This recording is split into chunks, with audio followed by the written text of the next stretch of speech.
ಒಂದೊಂದು ಸಾರಿ ಒಂಟಿಯಾಗಿರುವುದೇ ಒಳ್ಳೆಯದು ಅನಿಸುತ್ತೆ. ಏಕೆಂದರೆ ಯಾರ ಮಾತಿಗೂ ನಾವು ಬೇಜಾರು ಪಡೋ ಅವಶ್ಯಕತೆ ಇರುವುದಿಲ್ಲ ಮತ್ತು ನಮ್ಮಿಂದ ಯಾರೂ ಬೇಜಾರಾಗೋ ಪರಿಸ್ಥಿತಿ ಕೂಡ ಇರುವುದಿಲ್ಲ.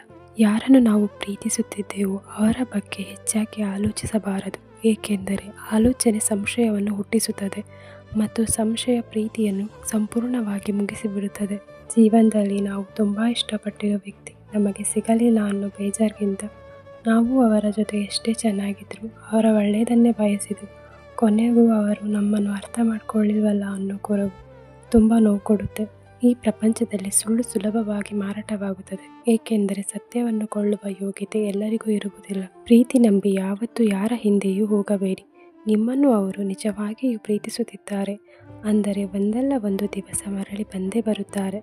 ಅಕಸ್ಮಾತ್ ಅವರು ಬರದಿದ್ದರೆ ಇಷ್ಟು ದಿವಸ ನೀವು ಆ ಹಕ್ಕಿಯನ್ನು ಬಲವಂತವಾಗಿ ಪಂಜರದಲ್ಲಿ ಕೂಡಿ ಹಾಕಿದ್ದೆ ಎಂದು ಭಾವಿಸಿ. ಕೆಲವರ ಮುಖದಲ್ಲಿ ಎಲ್ಲರಿಗೂ ಕಾಣುವಷ್ಟು ನಗು ಇರುತ್ತದೆ, ಆದರೆ ಮನಸ್ಸಲ್ಲಿ ಯಾರಿಗೂ ಹೇಳಿಕೊಳ್ಳೋಕ್ಕೆ ಆಗದೇ ಇರುವಷ್ಟು ನೋವು ತುಂಬಿರುತ್ತದೆ. ಈ ಜಗತ್ತು ಒಳ್ಳೆಯವರನ್ನು ಎಂದಿಗೂ ಒಳ್ಳೆಯವರು ಎಂದು ಹೇಳುವುದಿಲ್ಲ. ಒಳ್ಳೆಯವರ ಥರ ನಟಿಸುವವರನ್ನು ಮಾತ್ರ ಇವರು ತುಂಬ ಒಳ್ಳೆಯವರು ಎಂದು ಹೇಳುತ್ತದೆ. ಒಳ್ಳೆಯತನನ ಗುರುತಿಸುವ ಒಳ್ಳೆಯ ಗುಣ ಎಲ್ಲರ ಹತ್ತಿರವೂ ಇರುವುದಿಲ್ಲ.